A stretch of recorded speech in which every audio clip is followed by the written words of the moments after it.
এটা হলো second part. First part কারা কারা দেখেছো তারা সেকেন্ড পার্টে এসে কমেন্ট করবে যে আমরা ফার্স্ট পার্ট দেখেছি। তো যাই হোক, দেখতেই পারছো আমরা এখন বেলুন ফুলাচ্ছি। কেন? কারণ ডেকোরেশন হবে। কিসের ডেকোরেশন এবার তোমাদের বলবো, দাঁড়াও আর একটু ওয়েট করো। এতক্ষণ ওয়েট করলে আর একটু ওয়েট করতে পারবে না? তো চলো আগে বেলুনগুলো ফুলিয়ে নিই, তারপর তোমাদের বলবো না হয়। তো এক এক করে আমি, অনন্যা, সঞ্চিতা, তারপরে আমার বৌদি। সঞ্চিতা বেলুন ফোলায়নি, আমি ফুলিয়েছিলাম, অনন্যা ফুলিয়েছিল, আর ওই বান্ধবীটা ফুলিয়েছিল পূজা, ভাই। আর ওদিকে দেখছিলে ভাই ডেকোরেশন করছে, আর এদিকে আমি সেজে গুজে চলো একটু রেডি হয়নি। আর ইনার নাকি ঘুম পাচ্ছে এত কিছুর মধ্যে। তো যাই হোক, আজকের দিনের মেকআপ আর্টিস্ট হয়েছিল অনন্যা। তো আমাকে বললো চল তোকে আজকে আমি সুন্দর করে মেকআপ করিয়ে দিই। আমিও কোনো কিছু না ভেবেই বললাম যে চল তাহলে তুই মেকআপটা করিয়ে দে। আর ও সত্যি বলতে খুব সুন্দর মেকআপ করে, আর ও মেকআপ করতে পারেও। আমি সত্যি বলতে খুব একটা মেকআপ করতে পারি না, আর আমি করিও না। আমি ধরতে গেলে পুজোতে করি, তাছাড়া আর আমি মেকআপ করি না। সানস্ক্রিন দিয়ে আর একটু পাউডার দিয়ে বেরিয়ে যায়। তা অনেকে বলে যে তুই মেকআপ করিস, তুই ময়দা সুন্দরী, হ্যাঁ না তা না অনেক কিছু বলে। তাতে আমার কিছু এসে যায় না, কারণ আমি তো জানি যে আমি মেকআপ খুব একটা করি না। আমি রিলস ভিডিও যখন বানাই তখনও আমি মেকআপ করি না। যারা দেখেছো তারা হয়তো বুঝতে পারবে আমি খুব একটা মেকআপ করি না। আমি ওই কাজল আর লিপস্টিকটা দিই, তাও মাঝে সাঝে আমি কাজল দিই না। কলেজে যাই আমি পুরো কাগজ কোরানি হয়ে কলেজ চলে যাই। তাই আজও বলছিল যে আজকে তোকে জম্মের সাজন সাজাবো, জম্মের সাজন। তো ওরা সত্যি আজকে জম্মের সাজন সাজিয়েছে।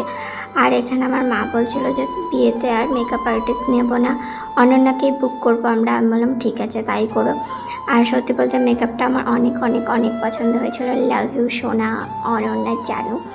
তো চলো আমরা সবাই রেডি। এবার তোমাদের বলি, আজকে ছিল আমার ফেসবুকে 100K সেলিব্রেশন। এত লেট কেন সেলিব্রেশন সেটাও বলবো, আর এই কেটা কেন সেটাও বলবো, সব গল্পই বলবো।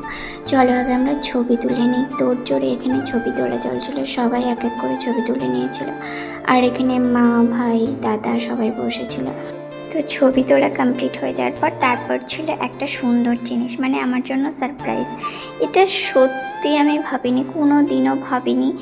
মানে তোদেরকে কি বলে ধন্যবাদ তো বলা যাবে না। Love you love you love you. আমি অনেক অনেক খুশি, পুরো আনএক্সপেক্টেড ছিল। তোরা এত সারপ্রাইজ দিস আমাকে, আমি তোদেরকে কোনো সারপ্রাইজ দিতে পারি না। তো যাই হোক, ওদের বাড়ির থেকে অনেকবার কল এসেছিলো আর অনেক রাতও হয়ে গেছিলো, এই জন্য পেছন থেকে একটু কেক কেটে আমি ওদেরকে দিয়েছিলাম। ওরা খেয়ে ওদেরকে টাটা করে দিয়েছি, আর বাবা ওদেরকে গাড়িতে তুলিয়ে দিতে গেছিলো। তারপর হয়েছিল ছবি তোলার তোড়জোড়। এটা হলো আমার বৌদি। তো তারপর আমি একটু ছোট ছোট ক্লিপ নিচ্ছিলাম ভিডিওর জন্য। তো এবার আমি বলি যে এত লেট কেন সেলিব্রেশন, কারণ আমার সবাই জানো যে 100K হয়ে গেছিলো, তার থেকে না 2000 কেটে নিয়েছিল। কেন আমি জানি না, হঠাৎ করেই দেখি 2000 কেটে নিয়েছে দুদিন পর। তো আমি তো পুরো অবাক হয়ে গেছি যে কি হলো ব্যাপারটা। তো তার জন্যই ভিডিওটা এত লেট করে পোস্ট করা। আমি সেলিব্রেশন দুদিন পরেই করেছিলাম, কিন্তু আমি পোস্ট করিনি। আমি ভেবেছিলাম যেদিন আবার 100K হবে সেদিন আমি পোস্ট করব। তো আজ 1 সপ্তাহ হতে আসলে, 1 সপ্তাহ পর আমার আবার 100K কমপ্লিট হলো দুবার করে। তো তখনই আমি ভিডিওটা পোস্ট করছি। তোমরা একটু লাইক করে দিও, একটু ফলো করে দিও। তোমাদের জন্যই সব কিছু পসিবল, তোমাদের জন্যই হয়েছে। তোমাদেরকে অসংখ্য ধন্যবাদ। এইভাবেই তোমরা আমার পাশে থেকো। তোমরা পাশে ছিলে বলে এটা সম্ভব। তোমরা যদি পাশে না থাকতে তাহলে এটা কোনোদিনও সম্ভব হতো না। তোমাদের আশীর্বাদে, তোমাদের ভালোবাসাতেই এটা সম্ভব হয়েছে। দুবার করে আমার 100K কমপ্লিট হয়েছে। আগে একবার হলো কেটে নিল, তারপর আবার আজ 1 সপ্তাহ পর হচ্ছে। আমি চাই তোমরা এইভাবেই সারাটা জীবন আমার পাশে থেকো, তাহলে একদিন আমি অনেক দূরে পৌঁছাতে পারবো। আর এটাও বলছি, তোমরা যেইভাবে আমাকে ফেসবুক, ইনস্টাগ্রামে ফুল সাপোর্ট করে এসছো, প্লিজ তোমরা এইভাবে আমাকে ইউটিউবে একটু সাপোর্ট করো প্লিজ। ইউটিউবের সাপোর্টটাও দরকার, যাতে আমি সেই ইউটিউবের সাপোর্ট পেয়ে একদিন আমি 100K সেলিব্রেশন করতে পারি ইউটিউবে, আজ যেভাবে ফেসবুকে করছি। তো যাই হোক, কেক টেক কেটে নিয়ে সবাইকে দেয়া কমপ্লিট করে এরা শেষ পরে ছবি তুলছিল। তার ক্যামেরাম্যান ছিল পূজা। আজকে আমার ভয়েস ওভার দিতে গিয়ে জানি না গলায় প্রচণ্ড প্রবলেম হচ্ছে, একটু ম্যানেজ করে নিও। এখানে বসেছিল আমার ঠাকমা, পিসি, একটা পিসি, মা, বাবা, এখানে দাদা ছিল, ছানাপোনা ছিল। আর এরা বাইরে দাঁড়িয়েছিল, কেন জানো? মাথায় তেল দিয়েছে বলে ক্যামেরার সামনে আসবে না। আর এদিকে আমি কাগজ কুড়ানি হয়ে কলেজ চলে যাচ্ছি। কত অ্যাডভান্স সব এখনকার বাচ্চাগুলো, বাবা গো। যাই হোক, ডেকোরেশনটা কেমন হয়েছে তোমরা একটু কমেন্টে বলবে।